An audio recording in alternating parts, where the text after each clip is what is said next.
Hi மக்களே. அண்ணாமலை வந்து புதிய கட்சி ஸ்டார்ட் பண்ண போகிறேன் சொல்லி கேள்விப்பட்டேன். கட்சி நேம் பார்த்திங்கன்னா மக்கள் சக்தி கழகம் போல். அப்புறம் சின்னம் வந்து சைக்கிள் சின்னம் ட்ரை பண்ணிகிட்ருக்காராம். சைக்கிள் ஏற்கனவே இருக்குது, இது வந்து கொஞ்சம் டிஃப்ரெண்ட்டான சைக்கிள் போல். ஜூன் 4 வந்து அவரோட பர்த்டே.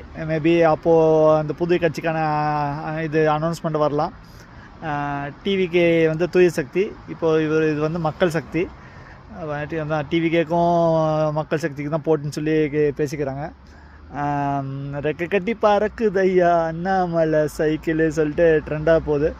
ஆனால் எப்படியும் ஜூன் 4 தெரிய வரும் உண்மையிலேயே கட்சி ஆரம்பிக்கிறாரா இல்லையான்னு சொல்லிட்டு. நம்ம காத்திருப்போம் மக்களே. நீங்கள் என்ன நினைக்கிறீங்க கமெண்ட்ஸில் சொல்லுங்கள். ஹாய் மக்களே.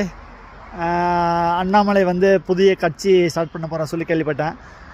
கட்சி நேம் பார்த்திங்கன்னா மக்கள் சக்தி கழகம் போல்.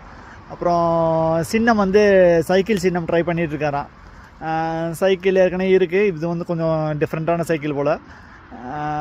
ஜூன் 4 வந்து அவரோட பர்த்டே. மேபி அப்போது அந்த புதிய கட்சிக்கான இது அனௌன்ஸ்மெண்ட் வரலாம். டிவிகே வந்து தூய சக்தி, இப்போது இது வந்து மக்கள் சக்தி. தான் டிவிகேக்கும் மக்கள் சக்திக்கு தான் போட்டுன்னு சொல்லி பேசிக்கிறாங்க. ரெக்க கட்டி பறக்குதையா அண்ணாமலை சைக்கிள் சொல்லிட்டு ட்ரெண்டாக போகுது. ஆனால் எப்படியும் ஜூன் 4 தெரிய வரும் உண்மையிலேயே கட்சி ஆரம்பிக்கிறாரா இல்லையான்னு சொல்லிட்டு. நம்ம காத்திருப்போம் மக்களே. நீங்கள் என்ன நினைக்கிறீங்க கமெண்ட்ஸில் சொல்லுங்கள்.